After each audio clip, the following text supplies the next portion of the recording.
Welcome, my curious souls, to the first video in our Mystical Madison County series. In this series, we are going to be exploring urban legends, local supernatural encounters, and all high strangeness in Madison County, Kentucky. Now, if you enjoy stories about all that goes bump in the night, then like and subscribe to our channel so that way you never have to miss out on stories about the mysteries unfolding in the Appalachian Mountains. Now, we do thank you so much for your support and hope you find as much enjoyment as we do in these tales.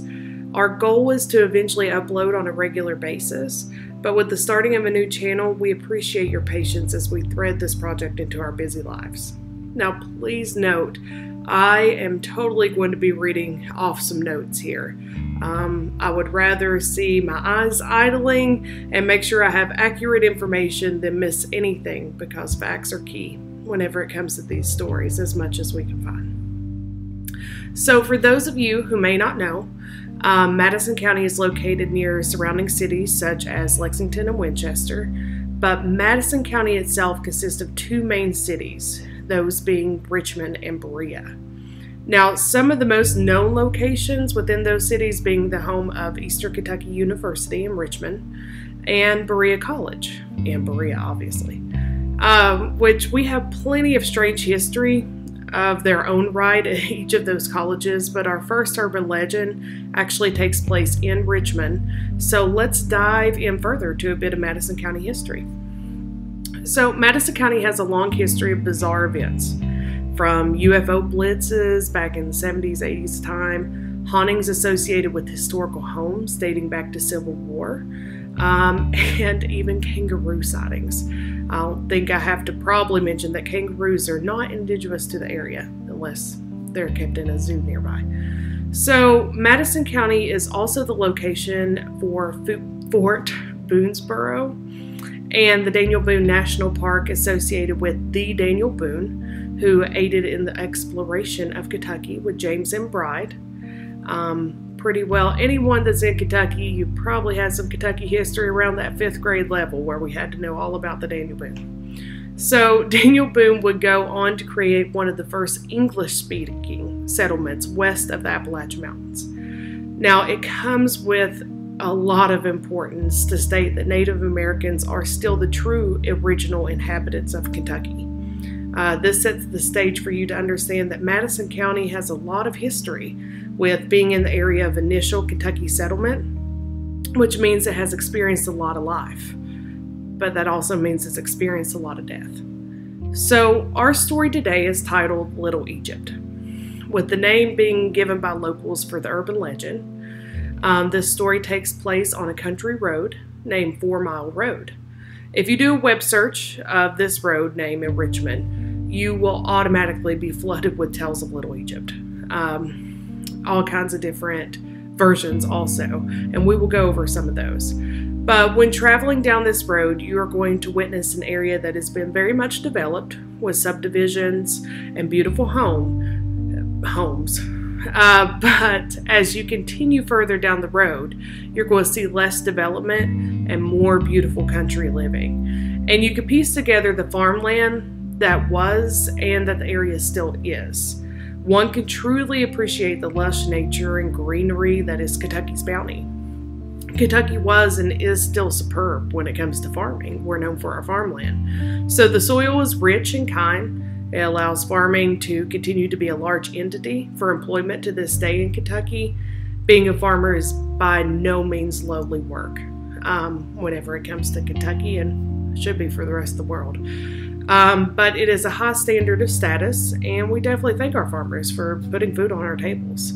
So for your reference, this is a picture of the area we are talking about today. Now, this photo was taken by someone else who visited the location and shows the bridge at night that we're going to be talking about.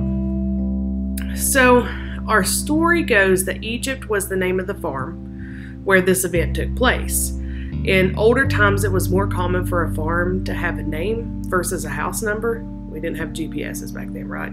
So we know that today that farms have physical addresses and that you can easily type it into a GPS.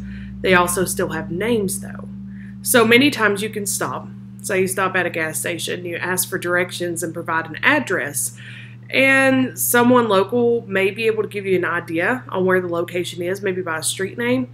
But instead, if you go up to someone and say, hey, where is Meadowbrook Farm? Then chances are they're going to be able to provide you with those directions more quickly.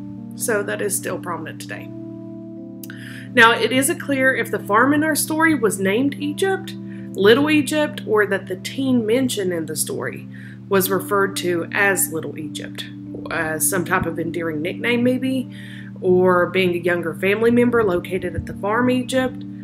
We also do not know or hold any kind of historical record stating the farm name. One article I did find stated that there used to be pillars constructed in the area that had the word Egypt inscribed, but they no longer stand. When they returned to the area in recent years, I can confirm that I also have not found any pillars or remnants that these were constructed. If we have someone locally watching this video, then feel free to comment. Let it be known if those were truly there, or anything else that you may know. Please, we welcome it. The legend also doesn't state a set time or time period for this event, which makes it very hard to research, and the researcher in me, that was very hard. But the story still gives the feel that it was a long time ago. I mean, that's just the vibe that you get.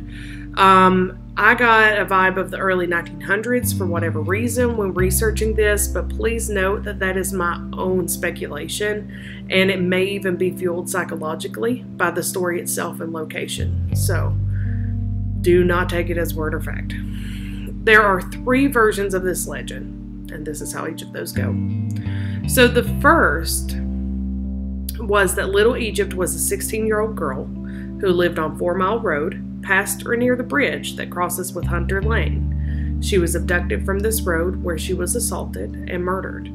Now her spirit continues to search for the men who committed this crime by riding as a passenger in passing vehicles who invite her in. Version 2. The next version speaks of a girl around the same age and same name who lived in this farm location, who announced to her family that she was pregnant. She then revealed to them that the father was a cousin.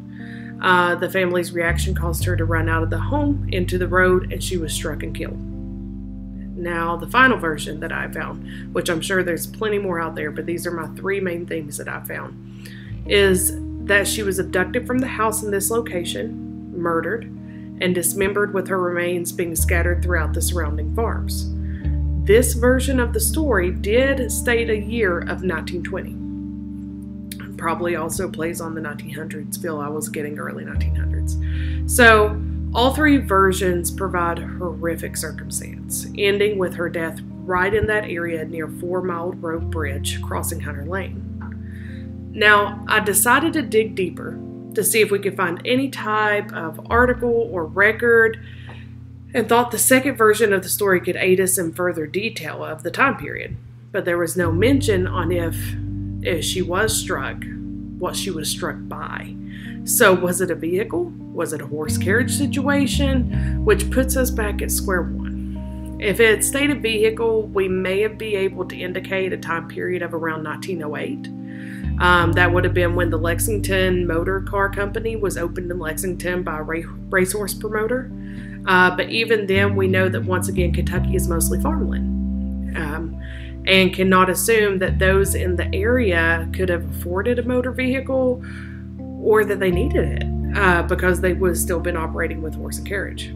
So horse would have still been a common mode of transportation in Kentucky, regardless if the car had been invented. Now, there is a summoning that you can do to summon Little Egypt. It could be done in multiple ways. These are going to be also 3 main themes that I've come across as the most prominent way to actually summon the spirit. So number 1 is travelers go to the bridge, preferably at midnight on a rainy night. Call her name 3 times and then tap the 2 front windows. She will enter the car, feeling like a short burst of wind.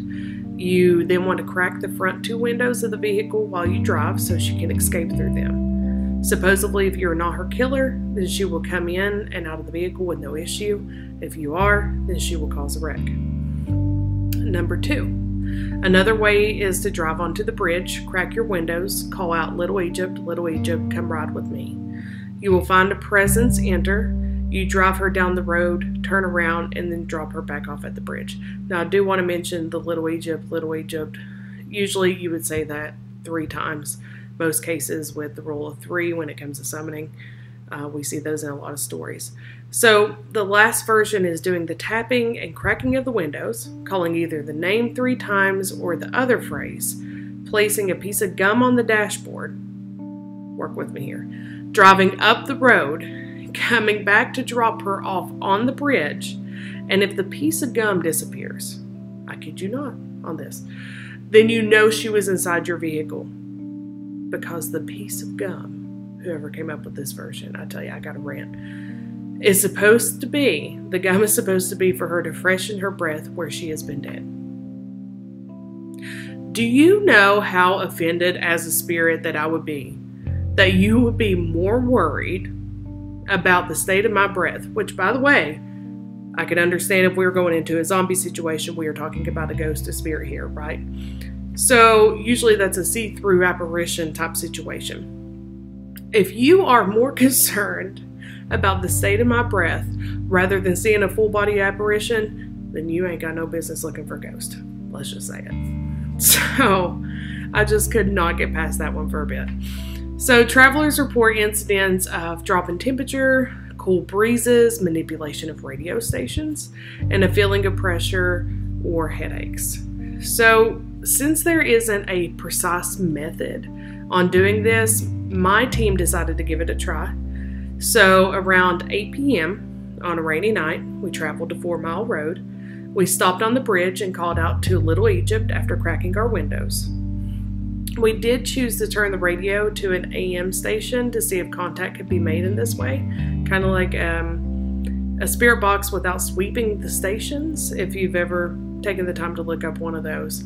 So we also put an EMF, or electromagnetic field, detector in the open seat to indicate any spike in the field, which that disturbance is known to actually be considered as a spirit being present because of the amount of energy that they need to use.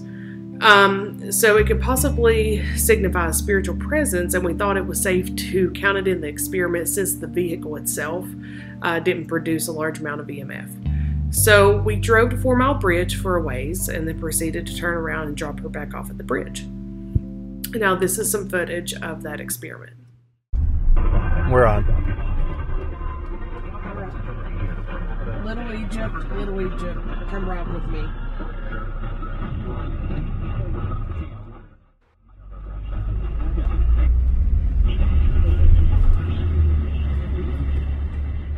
I wanted to make a note to let you know that what we're focusing in here in that little light is the EMF detector, because we thought that that might be the best way to capture some activity since we were not using any kind of a night vision camera.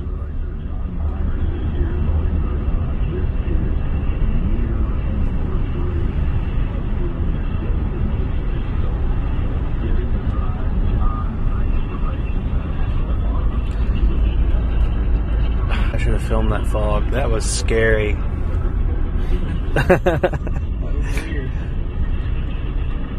Still filming? You still filming? I'm very cold. Right? Yeah. Are you filming? Yeah, this is all being filmed. I'm filming the EMF right now. It's been stable the whole time, no reactions. Okay.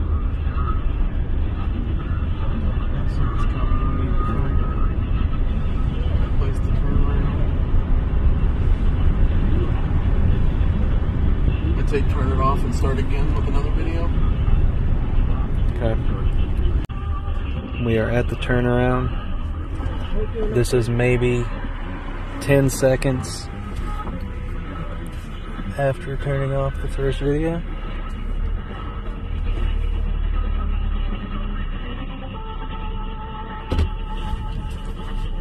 That's some old music playing. Mm-hmm. Very old.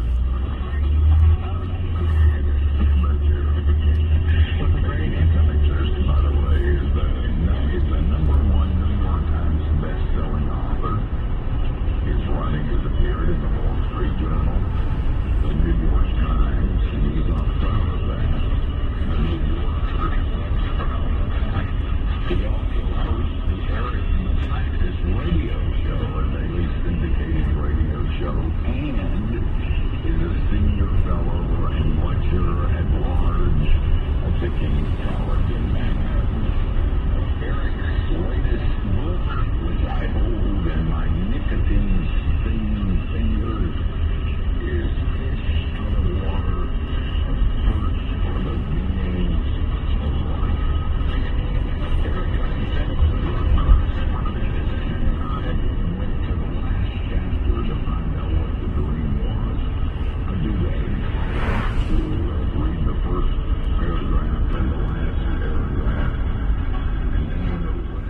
You're most likely going to see a bit of a flash on the EMF detector whenever we hit the bridge, but please note, as much as I would like to say that this is activity, that it's actually just for motion.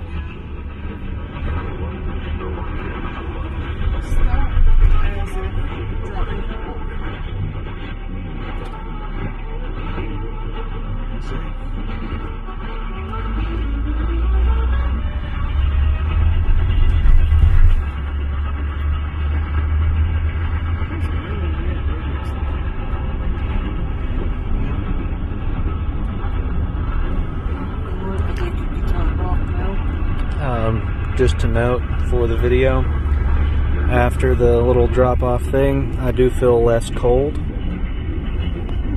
Because I was freezing during that whole thing. Really? Yeah. I don't know if that's psychosomatic or what, but I was very cold. No, some people actually report, like the change in temperature. Because I didn't feel anything up here. No, it felt comfortable up here.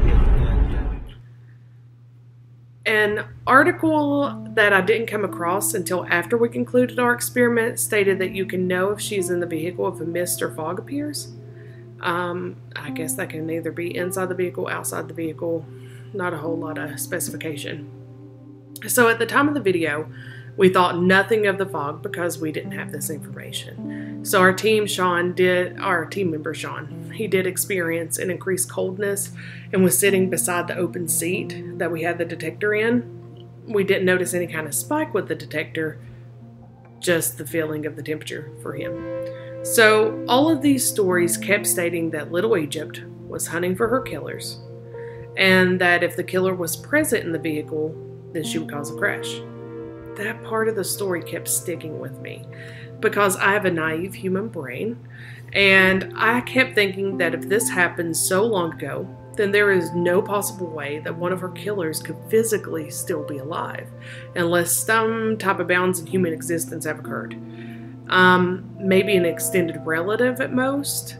Out of all my years of experience with the paranormal, it took a colleague of mine to make a great point on my small-minded thinking here.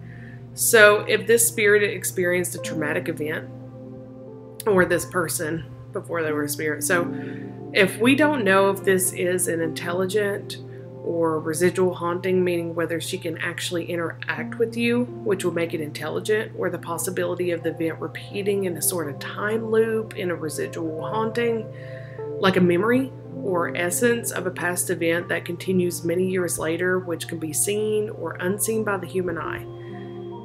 This is where paranormal devices come into play in an investigation. So I even thought to myself, okay, so maybe, the killer, say this event has taken place and maybe the killer dies and passes on and their spirit goes back to this traumatic area where this occurred, where that other spirit also is. So there's a lot of different options on how that could play out.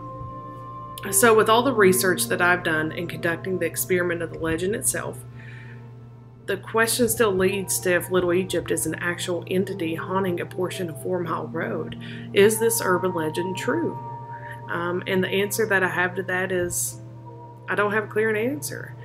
Yes, we did have a fog appear when performing the ritual of calling on her spirit, but we have to also allow the possibility of Mother Nature and the weather of a warm day with rain creating this fog. Although it would be a spectacular event to witness an urban legend happening in real time, as a truth hunter and investigator, it would be misleading for me to guide you into thinking that the fog will be evidence enough in confirming this haunting, and I won't do that. But this does leave an opening for you to make your own opinion, and we're always welcome to do that. You don't ever have to agree with me. You can totally make up your own. So, if you are a fan of urban legends or a truth hunter yourself, then you may find that the story of Little Egypt has some familiarity about it, right? So the idea of a traumatic story coupled with a ritual expecting a supernatural outcome. So for instance, the ritual of repeating Bloody Mary in the mirror 3 times. And there are many variations on that legend alone, right? Probably one of the first that we hear about when we're small. Now, what about the vanishing hitchhiker?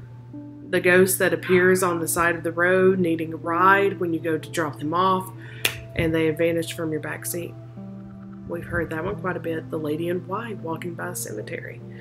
So some of these legends do have merit. They have dates, they have names and historical documents to show what occurred, and that those seeking ghosts can encounter bizarre events in or around those urban legends. But then you have legends like ours. So this isn't to say the story of Little Egypt didn't occur. This isn't to say that those who have experienced the paranormal are not being truthful, because I completely believe them if they have experienced this at this location. Also, please forgive me if you hear some doggies yelling in the background. Life is happening around us all the time. So maybe the story was reliant on oral tradition. Maybe it was passed down instead of on pen and paper, because there was no news article, there was no newspaper, there was no, nothing like that. This might have been during the time that this was passed down just by being told, much of like a lot of history. So my thoughts go in a different type of thinking when it comes to paranormal, and it is going to require you to expand and explore your mind a bit further. What if Little Egypt, stick with me, is a man-made story, meaning that the events didn't actually occur, but people are actually still experiencing paranormal when they perform the ritual? What could cause that type of phenomenon? In concepts of mysticism and the paranormal, there is an idea that an entity, being, or object can be created through mental power. The term for this type of experience is called a tulpa. That's T-U-L-P-A. The idea of a tulpa was first described by Alexandra David Neal in the work Magic and Mystery in Tibet. This was written in 1929. Understand that this is still regarded as a Tibetan concept, but the idea of the tulpa is more linked to Theosophy than Tibetan Buddhism. So Theosophy is a religion that was established in the United States during the late 19th century, and it was founded by a Russian immigrant, and according to good old Merriam-Webster, it provides teachings about God and the world based on mystical insight. The idea of the tulpa in Buddhist culture is a more endearing entity. It can be manifested in the physical world to help suffering beings, and usually this would have been done by shifting of consciousness and meditation. So one of the first paranormal writers to evoke the idea of the tulpa would have been John Keel in 1975 in his book, The Mothman Prophecies. So in this book, he references the New York's Greenwich Village, which was a house belonging to a man named Walter Gibson, and he wrote pulp fiction novels called the Shadow series.